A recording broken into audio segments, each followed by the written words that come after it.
Welcome to another OU Insider Under the Visor YouTube Live, powered by Riverwind Casino. My name is Brandon Drum, Parker Thune, Spencer Forsythe on the board. New athletic director, Roger Denny, officially met with the media today. We are going to discuss that. We are going to discuss, is there going to be another potential shakeup on the OU coaching staff? We're going to talk about that because that's kind of come out of nowhere over the last 24, 36 hours. And gaining more steam that readily will admit Parker and I did not think was going to gain as much steam as it got. Plus, there's a lot of recruiting momentum for Oklahoma in 2027. A semi-junior day happening this weekend. We will discuss that and a lot more on this live. Plus, we're going to answer your Super Chat questions as always. So make sure you go into that Super Chat. Make sure it doesn't matter what it is. That's where you go to the top of the key, and we will be able to top of the queue, not the key. You can shoot from the top of the key if you want to, but you can go to the top of the queue, and we will get right to you as fast as possible because that's how we'll be able to see you with all the other chatter going around in the chat. Before we talk about all that, Parker, let us thank our sponsors. Yeah, folks, Riverwind Casino is our presenting sponsor. Riverwind Casino has been the metro area's premier gaming destination for nearly 2 decades now. Almost 3,000 electronic games, table games, bars, and dining options, plus the best live music in the metro. It's no surprise that Riverwind is always a good time. Thanks also to Jana King, a proud partner of OU Athletics, and the greatest team to ever clean, delivering spotless results and solutions from stadiums to any size business across the country. You can check out which of their solutions is best for you or your business by going to janiking.com. That's JANIKING.com. A word from Prize Picks. Folks, the football season is wrapping up. College football's over. Only one game left in the NFL season, and there's no better way to cash in during America's biggest sporting event than on Prize Picks, where it always feels good to be right. And since the big game is right around the corner, that also means it's your last chance to get into the football action before next season. So close the season out right with Prize Picks by getting $50 instantly in lineups when you play your first $5. Find your community on Prize Picks with the new social feeds feature.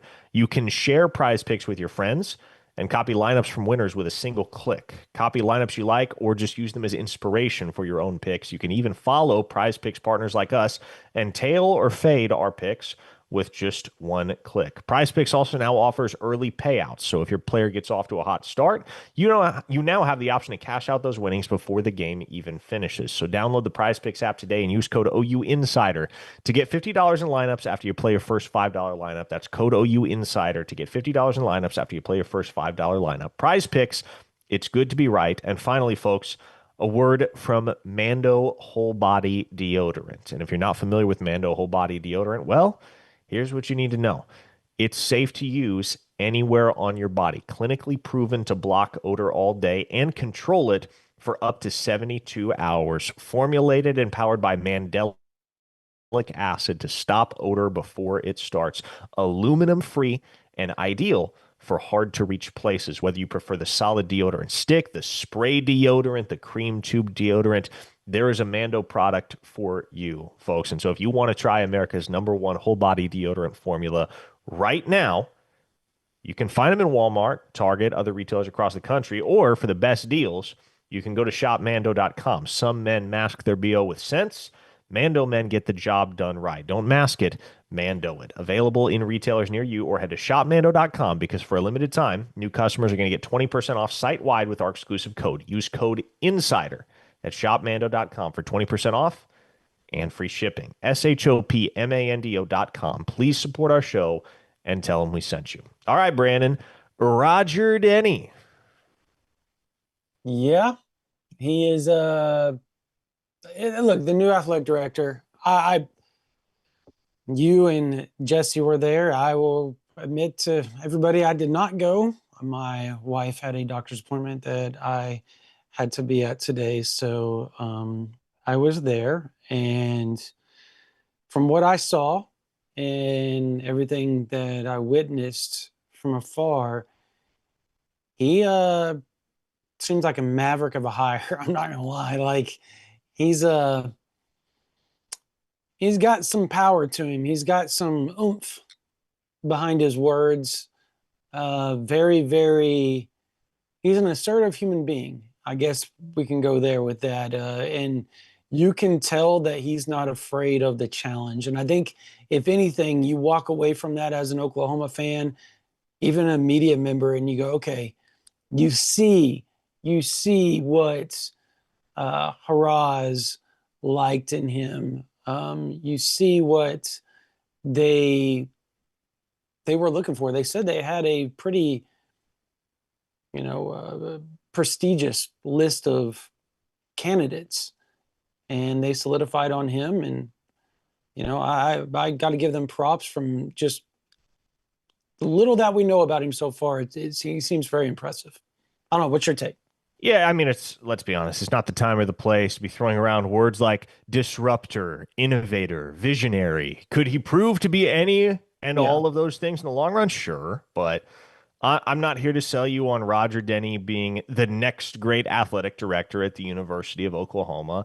If we're just judging off first impressions, though, if we're just judging off impressions of Roger Denny based on initial interactions with him earlier today at his introductory ceremony, I like the guy, Brandon. I think he's going to be winsome for Oklahoma fans because he's got an intense personality. He's more of a quiet guy. He's not super ostentatious, not super vociferous, but he's a quiet, intense type of dude. Somewhat soft-spoken, but it's very, very clear, as it was with Joe Castiglione, albeit in a different sense, personality-wise. He's got that demeanor where you recognize he's here to get stuff done. And Mm-hmm. he's here to map out solutions and the path to those solutions. And when you heard Joseph Harris and Randall Stevenson talk about why they landed on Roger Denny as their next AD, it's pretty clear he aligns with where they believe the collegiate athletics space is going, and he fills a very specific need within the department. Is his role going to be exactly what Joe Castiglione's role was for years and years? Probably not. Randall Stevenson is shifting to a role not as chair of football, but as chair of athletics. So he's going to be involved in a very, very high ranking advisory role to both Roger Denny and Joseph Harris. And meanwhile, you have a president in Harris who is heavily, heavily invested in the I guess just the overall health of Oklahoma's athletic department. We know Harris is a football guy primarily, but he understands the value of athletics to the university, and it's always been something that has been a priority to him. So between Yeah. him, Stevenson, and now Roger Denny at the top, I think you have a strong trio that's ready to lead Oklahoma into whatever the future may hold for the landscape of college athletics. It is ever changing. You need somebody that's going to be able to react and adapt in real time. And as Harris pointed out in his statement, not only do you want somebody that's going to be able to help OU navigate, but you want somebody that's going to be able to continue to keep Oklahoma a step ahead of the rest of the country. He said, our goal is not to navigate. Our goal is to maintain a competitive edge on every Mm-hmm. other athletic department in the country. And for Denny, a couple of things he mentioned right off the rip was he thinks as far as competing for championships in the sport of football, as far as reestablishing Oklahoma as a perennial contender in the most important sport at the University of Oklahoma, the first key hire, I mean, the first key point in that regard is bringing in Jim Nagy, or was bringing in Jim Nagy, I should say, which Nagy precedes Roger Denny by almost a year, but it was something he highlighted. Hey, look, we have a structure Yeah. that is unlike a structure that exists anywhere else in college football. Bringing in Jim Nagy was a signal that, hey, we're going to operate differently. We're going to try to maintain this competitive edge. We're going to try to stay a step ahead of the crowd, and we're going to be forward thinking in our approach. And he said, hopefully, I'm the second big hire that serves that purpose for Oklahoma as far as football is concerned. But he also said, hey, we got to figure out what the house settlement means and what the implications are there for our athletic department moving forward. That's the priority. It's just making sure that whatever the next 5, 10 years look like in Mm-hmm. college athletics, that we're positioned in such a way that we're not surprised by anything that gets thrown our direction or any developments that unfold as a result of the House settlement. I thought the interesting, and maybe I misunderstood this. He is very, very fluent in collective bargainings and, equity and, all of that type of jargon that, probably pretty naive when it comes to all that type of stuff. Well, I am. So, but I thought it was interesting when he talked about it and he said, collective bargaining is not as easy as people think. And it's like a 3 to 5 year deal. Like I, you would hope that would be sooner than that, but you got to trust that he understands the landscape of that type of situation in college football. And I'm assuming that that probably goes hand in hand with the House settlement that everybody's been talking about and all of that. The fact that he has been involved in, and he said he left his job, that he has cushioned, he was moving up fast and all that, but he said there was something left to be desired still in what he was trying to accomplish. And he said the second he got to Illinois, that it just kind of everything became okay. This is what I was called to do, type of deal for him. So, and naturally, that was what 2021, right? Mhm. That took place. I thought it was interesting that he has only been involved in college athletics with NIL. So, like, that's all he knows. The ever changing world of college athletics, not the world of college athletics that we all have been accustomed to, where it has been you go to a school, you're there for 4 or 5 years, and then you go off and you either join hashtag workforce where you go to the NFL. And he doesn't know that. He knows contracts. He understands all of that. I was actually shocked that nobody asked him about his thoughts on the Miami Duke situation and the fact that contracts with his background in it, um, I guess non-existent anymore. Like contracts null and void. I'm sure you saw the report. Well, yeah, I mean, there was a settlement there, right, where Duke got Yeah, but compensation for Mensa breaking the contract, for as I mentioned. sure. But I'm talking about where I can't remember if it was 24/7 or whoever that wrote the article, and there was a Power Four GM publicly stating like contracts are nothing now because people can just get out of them. And that was the quote, man. I'm just quoting the tweet. I'm quoting the tweet. You can go back and look at it. It was like they essentially said contracts are meaningless at this point Yeah, well, I because of mean, that. look, I actually I found it refreshing the way that the Mensa situation unfolded Yeah. because I think it demonstrated exactly the opposite. No, contracts do mean something if they are written and enforced correctly. Because if Darian Mensa had just been able to go to Miami and Duke had not received quote unquote damages, if they had not been compensated for Yeah. Mensa breaking the contract, then that would have signaled a very significant issue across the sport. I will But say uh, that, Duke was ready to fight that thing, man. They were yeah, ready to contest it. They had the lawyers at the ready, and they were able to arrive at an outcome that was no doubt not ideal. I mean, I'm sure Duke would have preferred to have Mensa as their quarterback in 2026, but an outcome that was favorable, palatable for both mhm. parties. Yeah, I'm pretty positive that the article was written before all that took place, as far as the compensation and the settlement, all that type of stuff. But I think the GM was more or less talking about because so many times contracts aren't being fully acknowledged, and nobody has been pushing the issue. This is the first time publicly that I believe we've seen a program fight over losing out on a contract, something that they agreed upon. Can you remember another one outside of Darian Mensah? I can't. But we know that there's been contracts broken. Like we know, we've seen Oh it. yeah, of course. I mean, I Damon mean, Williams, that was almost a whole thing oh gosh, before yeah, the Darian Mensah situation.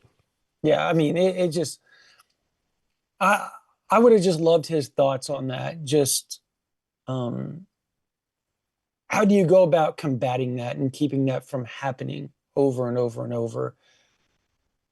I would have loved his thoughts on Dabo Sweeney going public and literally calling out by name the people that were tampering with his program.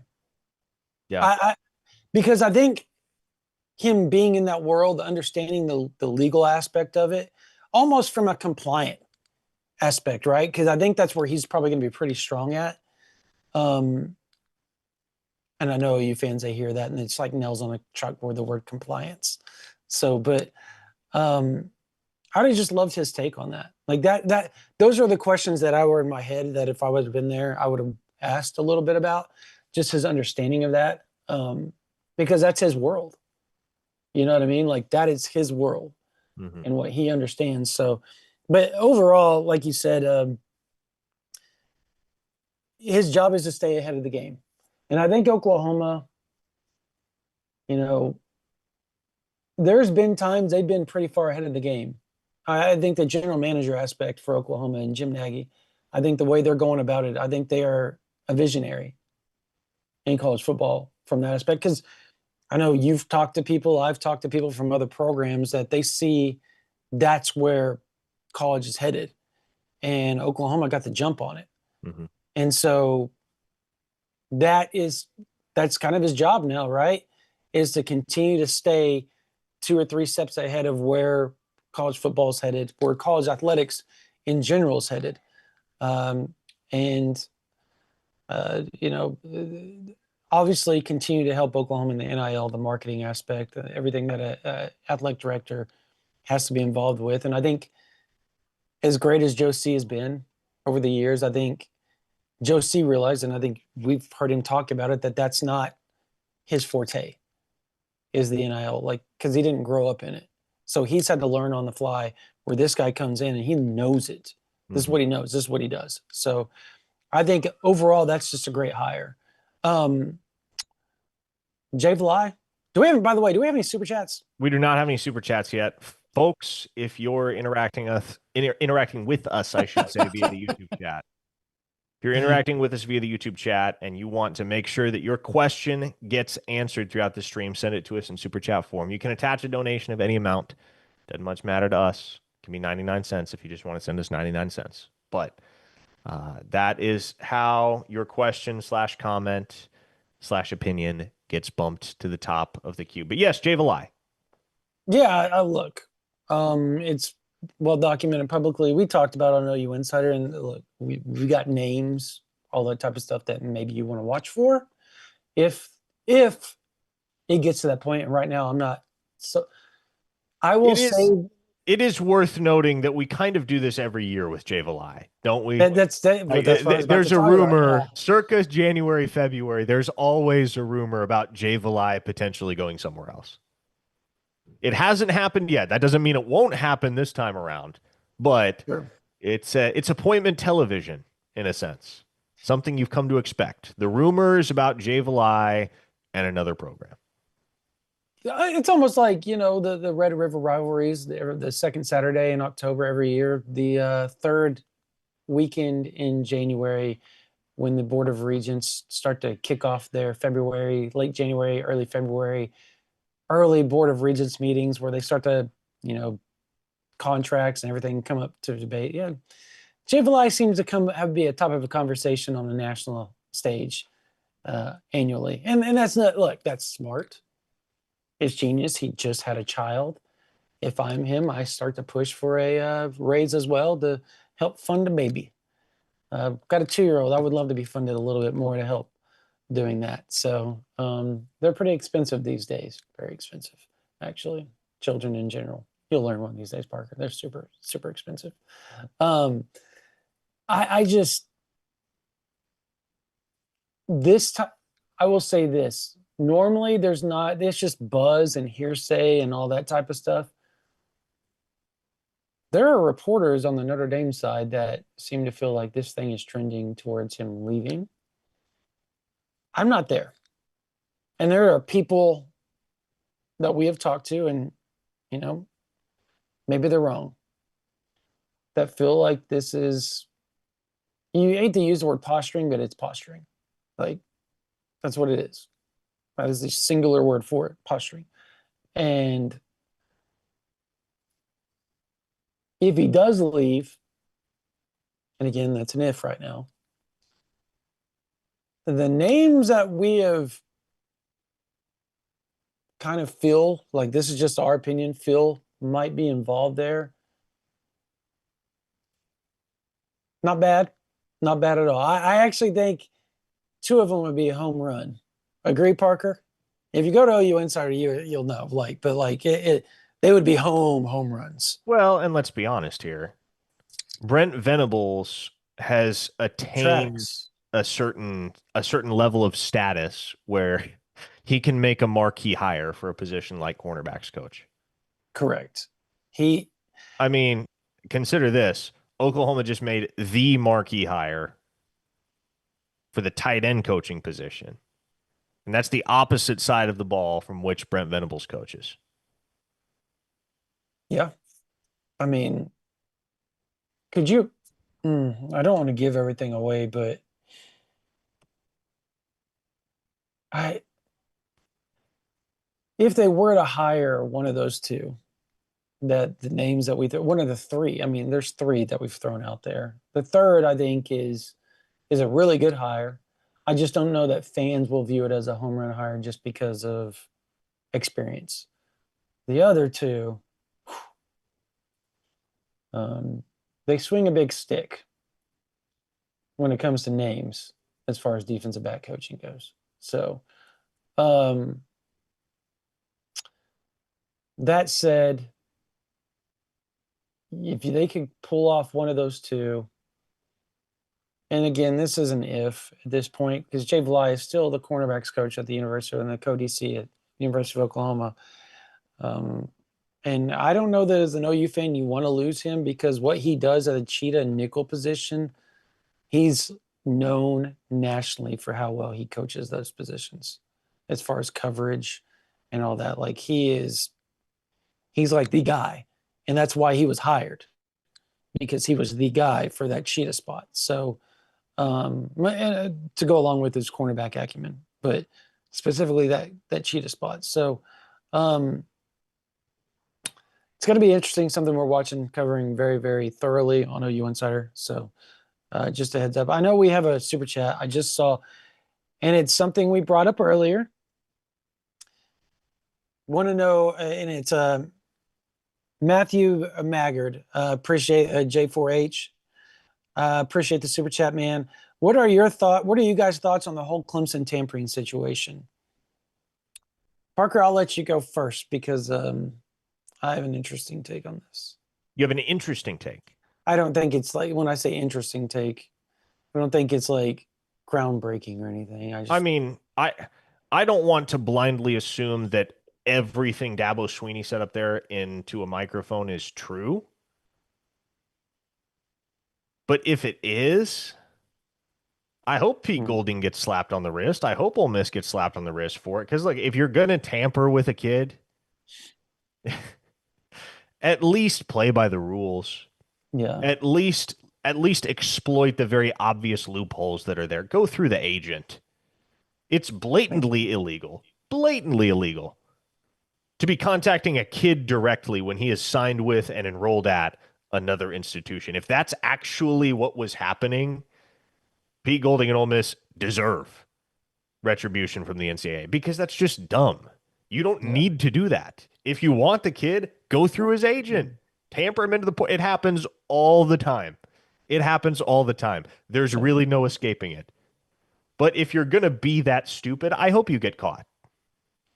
Now, again, that is if, in fact, everything Dabo Swinney said was true.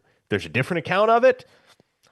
We haven't heard it yet. I mean, Pete Golding, neither Pete Golding nor anyone at Ole Miss has issued a response to what Dabo Swinney has put out there. So Yeah. I don't know, man. It's just you can't really get away from tampering. You can't escape it. And I think in response to some of Dabo's comments where he encouraged other coaches across the country to call it out when it's happening, I don't know that that's going to happen because Dabo Sweeney might be the only coach left in the P4 that isn't actively doing tampering on on his own account.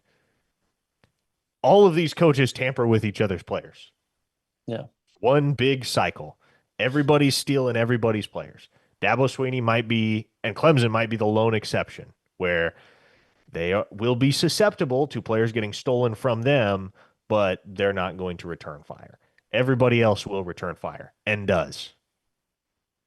So, so my point is kind of it's twofold here. One, what you're talking about is exactly what Brent Venables was like when he first got to Oklahoma, but he was tired of getting crapped on and said, "Okay, cool. Like it's a rule, but it's not a rule if you go through the agents. It's not a rule if you go through it's just not."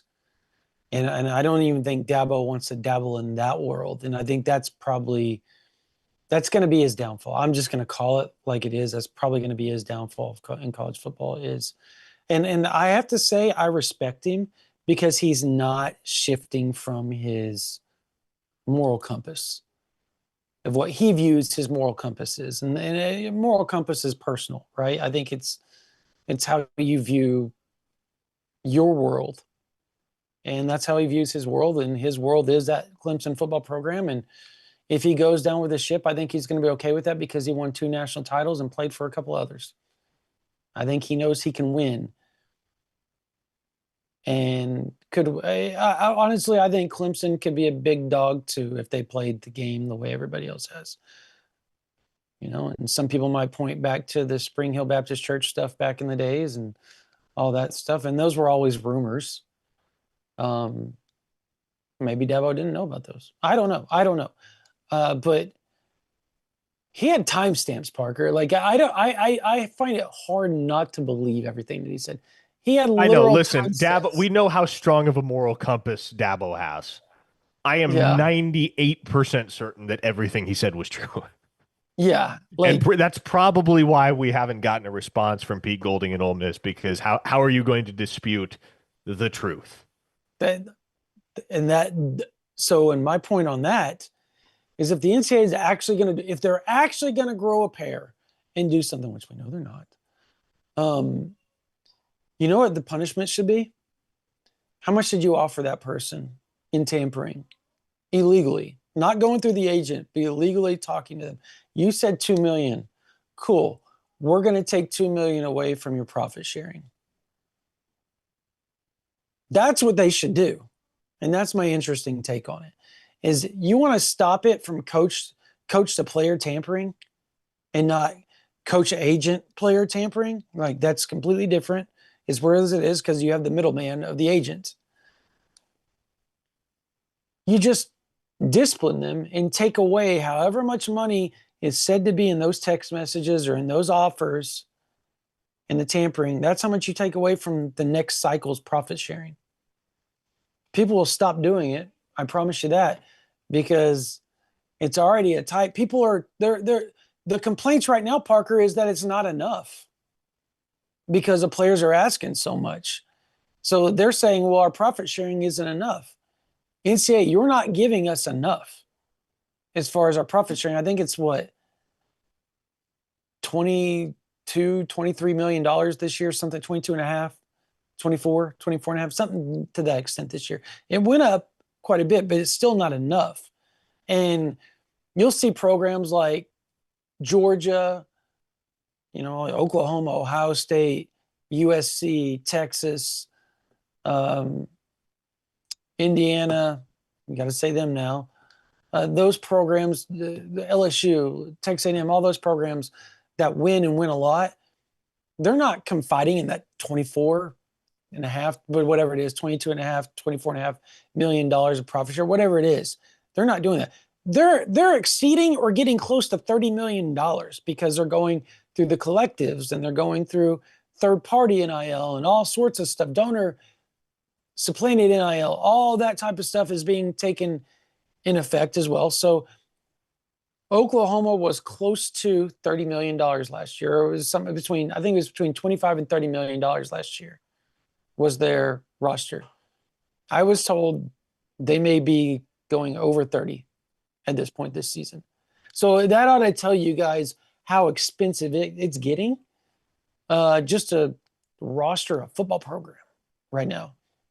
And the profit share is covering 75% of it. But then what if you're OU basketball and you're the second lowest in profit share in NIL? Because football is getting a whole lot. You've got to figure out a way to combat that with third party and donor NIL. And of course, that's what Porter Moser's running into, Parker. Like, those are the issues he's running into. He's had a really good roster. They're just not winning. But that's neither here nor there. But that's my take on the Clemson, and that's Parker's takes on the Clemson thing. Do we have another super chat? I do not believe so. Okay, cool. Recruiting. There's been a lot of buzz about Jaden Scott here recently. Obviously, he's getting some RPMs or crystal balls, whatever you guys want to call it, to Oklahoma. Just Parker had a really good interview with him the other day, and then I can come back on the other side and confirm that OU feels really, really, really good about him right now. If I was going to say, Parker, and you can answer this because you and I had the conversation, the other safety right now, who would you pick? Because I think a lot of people would say Samaj Stanford, and I don't think you and I are going to go there at this juncture. I mean, Samaj Stanford is an awesome football player. He's awesome. And if he's not a Sooner, that's going to sting a little bit, especially with him being from within state lines. You know, you think about some of the 918 defensive backs that got away over the years. Dax Hill, Josh Proctor back in the 2018 class. He's somebody that wherever he goes, he's going to have a ton of success and have more than a shot at the NFL one day. But there's a kid out there in Utah Yep. that Oklahoma has been pursuing for quite a while now, and it's been pedal to the metal after this kid, and he is exceptional. Yeah. Brandon, I'm not sure how many people have really sat down and studied the tape on this kid, but once you do, I think pretty immediately you're going to be blown away by what is there on tape. And I'm referring to Bodie Sparrow, excuse me, Bodie Sparrow, four-star athlete out of Kaysville, Utah. And Bodie Sparrow, I'm gonna make this comp, Brandon.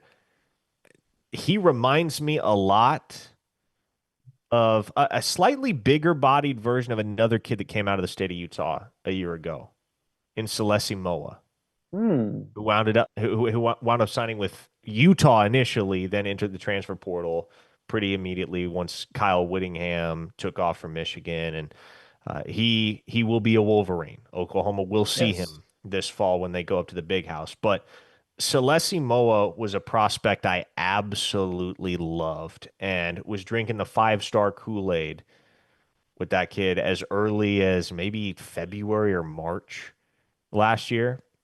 And he did ultimately attain 5-star status, just got the 5th star, according to Rivals, earlier this week. But what made that kid so special is not only was he an exceptionally fluid mover, ton of speed, ton of agility, great acceleration, all of the movement skills were there certainly, but what set him apart was the level of instinct and the level of aggressiveness with which he played.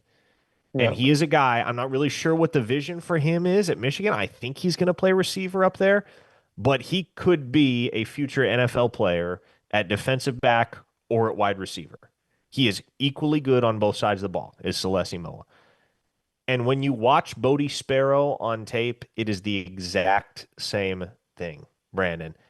He is a 5-star caliber safety prospect, and he is a 5-star caliber wide receiver prospect. Rivals lists him as an athlete because I think there's an acknowledgement there. Okay, you can't really go wrong with this kid, regardless of whether he wants to play offense or wants to play defense. He's going to be a stud at the next level no matter where he plays. Oklahoma likes him at safety. And this, to me, Brandon, could wind up being Oklahoma's biggest win of the entire 2027 cycle that is somewhat out of left field because you expect Oklahoma to land a guy like Cooper Hackett that's in their backyard. You expect Oklahoma to land a guy like Caden Penny that's in their backyard. You expect that Oklahoma will eventually add a guy like Case Alexander who's right down the road to the fold. You don't necessarily expect that Oklahoma is going to go out to the state of Utah and beat out all comers for one of the top two-way prospects in recent memory across Yeah. the college football recruiting realm. Could they pull it off with Bodie Sparrow? He released a top 10 today.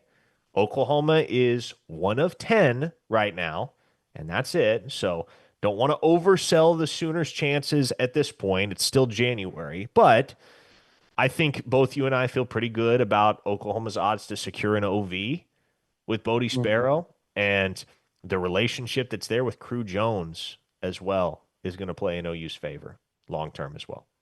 Yeah. So for me, he's a top 100 player in the country. Oklahoma, Brandon Hall has done just a bang up job recruiting, Bode Sparrow. He is, like you said, he's a big body, going to take your head off, come downhill, freak of an athlete, and twitchy, twitchy, twitchy. I think you look at the safety room and and I'm going to say it right here for everybody. I think they end up taking three. I just don't know that Samaj Stanford because there's only so much money to go around. If you're going to pay for Jalen Scott and Bode Sparrow, I here's the thing. Those It's guys are it's Bodie, by the way, Bodie to be Sparrow, clear. Bodie Sparrow. Bodie. I keep calling him Bode all the time, but Bodie Sparrow. So here's the thing: is like you're going to have two top 200 kids, top 300 kids in the country as safety. I don't see OU going for a third. I just don't because of how much money it's going to cost. Now, I do think they take three. And I think the third hasn't even been offered yet. So I'm going to leave it at that. Um, you may see an offer go out here in the next 24, 48 hours, and you may be like, oh, that's who Drum was talking about, who I would be predicting if I was on there. So, but yeah, it's going to get interesting. And maybe, I don't want to say that because I about said something that probably would have given away who the offer is going to go to. So I was just like, I'll stop right there. So, but long story short is, I think they take three. I do. I think they take three. I feel pretty good about Bodie Sparrow. I feel pretty good about Jalen Scott. I think everybody does right now. Look, OU's in a good spot with Samaj Stanford. It's just going to be is Georgia, is Oregon, is Ohio State, Alabama, like all these other programs that are coming in there, USC, Texas A&M, like everybody. There's a horde of programs pushing for him right now. I would say Georgia and Oregon are the two programs that you look at and you're like, they might be a big problem for Oklahoma right now because they are. They're a big problem for Oklahoma. I same would go for Gabriel Osborne. I think Texas, I think Ohio State, I think Texas, Ohio State, Georgia are programs that you look at for Gabriel Osborne Jr. And it's like, okay, what's going on there now? I do expect a top 10 to drop from him in the next, I'll just give it a week, 10 days, something like that. And it'll probably be sooner. But I know he's trying to narrow some things down. I know there has been a lot of people, including myself, believe that OU was just a clear and away leader. I think there's been some ground made up with Texas, Georgia, Oregon, like all these programs. They're making up ground with him right now. OU is still who I would predict just because he's an Oklahoma kid. I do believe Oklahoma might end up offering the most when it's all said and done. Um, Oklahoma badly wants Gabriel Osborne Jr. I mean, badly wants Gabriel Osborne Jr. He's a. It's going to be interesting to see if the Jay Valai thing comes to fruition, if that has any sort of bearing on his recruiting. And I think that would be something that Oklahoma would probably remedy pretty quickly. But it's not ideal, Parker, in that situation when you're trying to close in. I, how many 5 stars? Like they've got. I know I've asked you this before, but has your mind changed? There's essentially three, you know, that we think of right now because Cooper Hackett's committed to Oklahoma. Caden Penny's in the 5 star category right now as far as his ranking goes. He just hasn't been given his 5th star. Yeah. And then, Cooper Witten is who most people think he's going to choose Oklahoma. But the fact that he still hasn't is interesting, but I think he's going to take his time and do what he wants to do as far as recruiting goes. And that's his right, you know. How many do you think do you just believe 3, or do you think there's maybe 4 or 5 in there? As far 5 stars, you mean? Yeah. Man, I would say, Because I think Crew Jones could end up being one down the road. I think Bodie Sparrow could too. Like, yeah, I mean, Bodie comes to mind as a potential 5 star guy, as does Gabe Osborne. mhm. You already have Hackett and Penny that are squarely in that conversation. And then, of course, Cooper Witten is already a 5 star. Like, there's a world in which you're talking 4 or 5. I don't Mhm. know that it all shakes out that way whenever the final rankings are issued for the class of 2027, but I think I think you can count on Oklahoma signing 5 top 100 players in the nation. Well, I think I that's think that's a easy. perfectly fair expectation. I may be outlandish here. I think they could sign 7 or 8. But I mean, look, we just named so many guys that we assume, like Bodie Sparrow is already top 100. Cooper Hackett, Caden Penny, Parker. There's another we didn't even tight end. Oh man. Yep. Top 100, like that. Yep. There's seven right there that we think Oklahoma's in a fantastic spot for or has commitments for, right there, 7 or 8 actually. And It's kind of crazy that we lose track of all of the top 100 guys that Oklahoma's in play for. I It's a about far seen cry from where Oklahoma has been the last couple of years. Not that they've been recruiting poorly by any means, but no, the top end of this 2027 class is going to blow away just in terms of depth yeah. the top end of the 26 and 25 classes. 24 was pretty good. So I sent you that the other day. I sent you a text message the other day, and I think it was 22, 23 ESPN 300 that Oklahoma was either in a good spot or leading. Like Juju Johnson, didn't even talk about him. Yep. I mean, like I went through the list. George Toya, who I think Oklahoma is quietly just creeping on up more and more and more. Is there room? You make room for that. You're out of your mind. What? Well, I'm not talking about scholarship room. Oh, I I'm know talking about money. financial room. I don't know. Devin Robertson, Elijah Harmon, potentially Zane Rowe.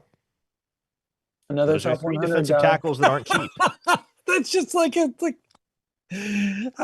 the 27 class could get absurd. And this, I think, like people are like, I equate it to college football 26 type recruiting when you're like on like a heater and you keep getting those 5 stars on there. it feels like that's where Oklahoma is at right now. Fair or unfair, the expectation for this class is outlandish. And it doesn't matter. You can say we're hyperbole, but you can go across the board. Sam Spiegelman's talking about this class being potentially absurd. Um, Steve Wiltfong, uh, you know, Chad Simmons, like everybody's talking about OU's 27 class being absurd, Nuts. nuts. And so it's not just OU insider homers. This is widely thought of across the landscape of recruiting right now that Oklahoma could end up with a quite special class. And it won't be just them. Like there's like 5 teams that everybody looks at right now and they're like, they might just have most of, if not all, the top 50 to 100 kids. Mm-hmm. And it's insane. And it welcome to NIL world. Whoever Couple wants super chats here. go for Mark it. asked, any word on Heineke or when we can expect word? Going to give you the same answer we've been giving you for weeks now. Don't hold No your breath. idea. We're dealing with the NCAA. The Yeah. NCAA does its own thing. There's really there's no way of knowing when we're going to get a resolution there.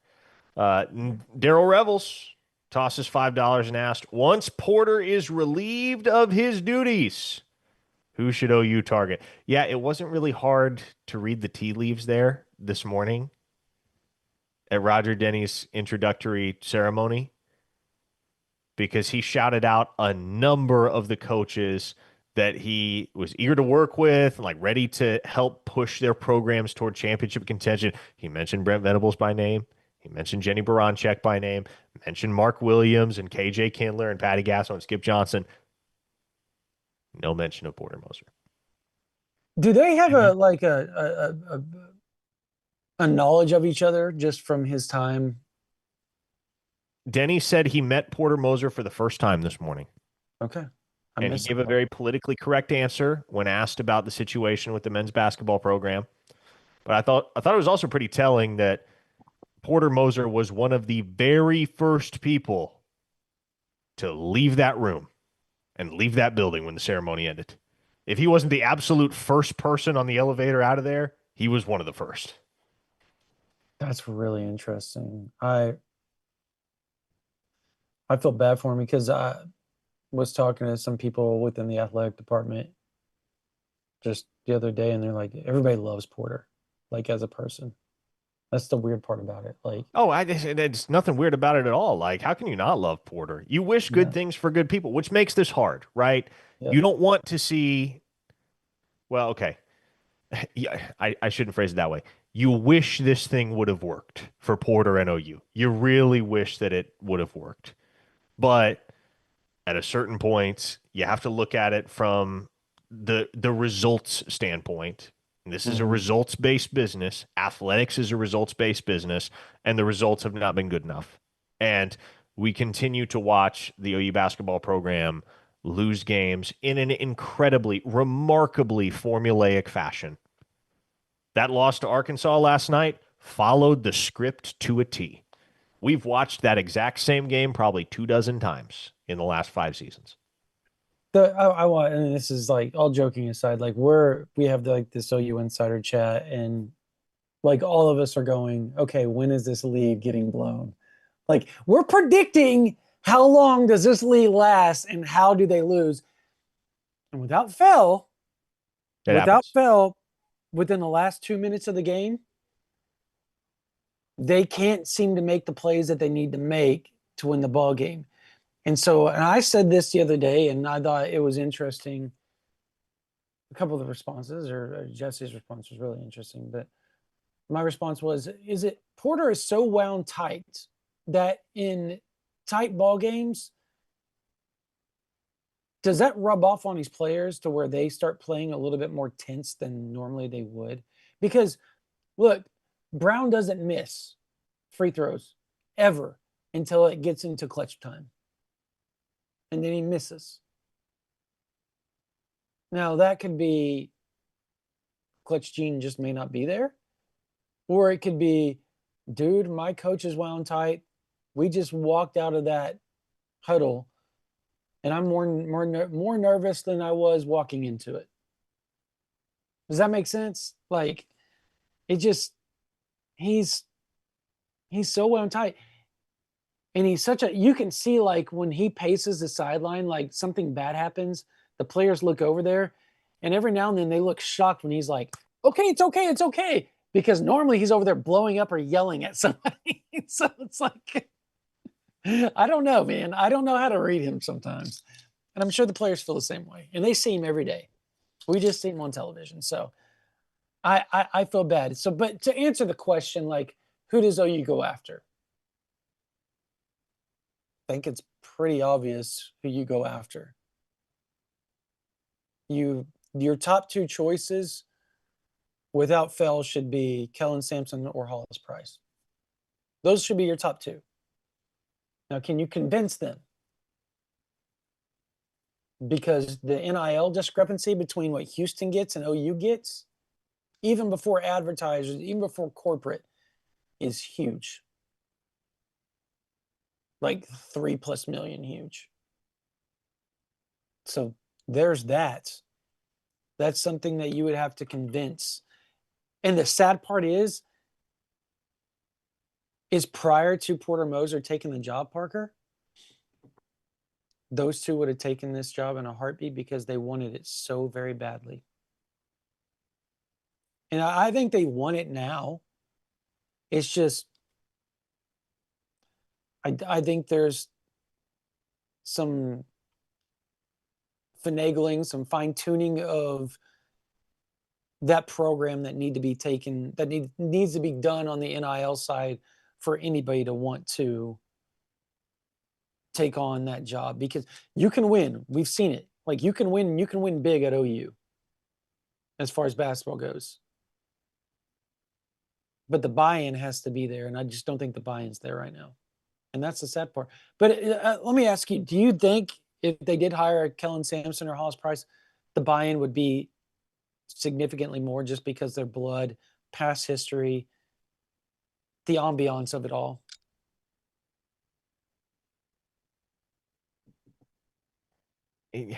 I guess. Yeah, I I know. mean, See? here's the thing. I think regardless of who the next head coach is, I think the next 5 to 10 years for the OU men's basketball program and the success that they experience over that span of time is going to be largely dictated by how much Roger Denny and Randall Stevenson want to prioritize the hoops program.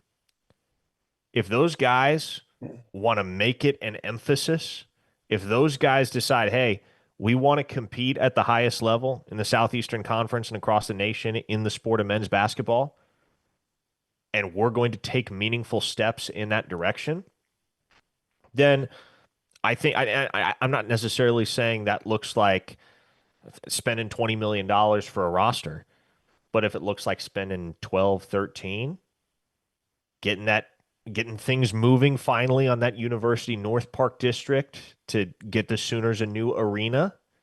I know people will have mixed feelings on that, but it's hard to recruit to the Lloyd Noble Center right now. It is.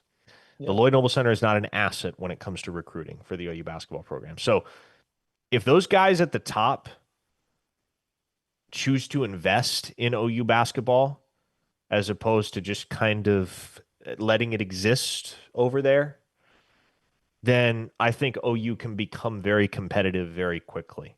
Mm-hmm. And, Denny remarked on that earlier today. He said, gone are the days where you just hire a good coach and build good facilities and you can expect to field a winner. That's not the case anymore. And Yeah. so it takes a different recipe than it once took. And I think in Stevenson and Denny, you have two guys that are fully capable jointly of identifying what that recipe is and piecing together the requisite ingredients to build a winner. You would think him coming from Illinois that basketball would be somewhat of a priority to him. Well, he helped hire Brad Underwood. Yeah. It was his firm that helped hire Brad Underwood. So there you go. So I just maybe, and that would be interesting if that was the move. But would he steal from the university that gave him his shot? I don't know that would be. And would Brad Underwood want to come back to the state of Oklahoma is the other question, but that's neither here nor there. So, anyways, all right. Hey, that's going to do it for this version of the OU Insider Under the Visor Sooners YouTube Live powered by Riverwind Casino. If you're not subscribed to this YouTube or our podcasting platform, subscribe, hit like, hit 5 stars, hit the hype button, which is the new thing here on YouTube. Helps us get the analytics, all that type of stuff. The more you subscribe, the more we can bring you content. The more we have sponsors that help bring content, the more we have sponsors help us travel to go see recruits, go see all sorts of stuff, camps, everything that we need to help continue to bring you guys the content that we bring you already and more. So thank you guys so much for everything you do. Also, go to ouinsider.com, type that into your URL code. You can join now for $1. $1 gets you through the door. It's easy to cancel if you want to cancel, but we think you'll like it. There's a lot going on right now as far as recruiting goes, information, all sorts of stuff. We got a VIP chat. I'm dropping some intel here in the morning that I think a lot of you guys will like. Some deep diving into several other positions that we didn't talk about on here, plus a potential of me doing I guess a class prediction for January is what I'm kind of going for. So we'll see how all that works out. I'm trying to get that done before at least Saturday. So yeah, that's going to do it for this version. For Parker Thune, for Spencer Forsythe on the board, thank you guys for watching the OU Insider Under the Visor YouTube Live powered by Riverwind Casino. You guys have a blessed day.